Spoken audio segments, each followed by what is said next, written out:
Hello friends, welcome back to again iTechHub YouTube channel. My name is Dhruvin.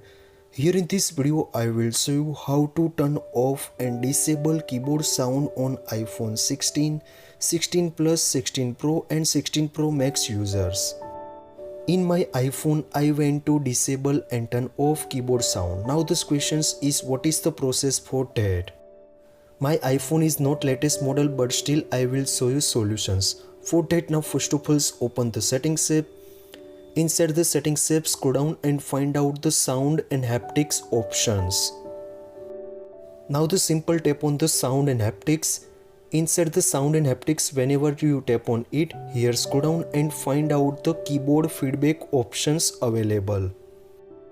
Now again simple tap on it. Here two options available, sound and haptics. By default is both turned on.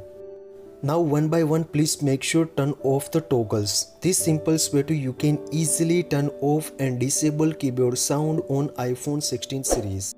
I hope this video helpful for you. Thank you so much. Please subscribe my channel, like, comment and share. Thank you so much. Take care. Bye bye.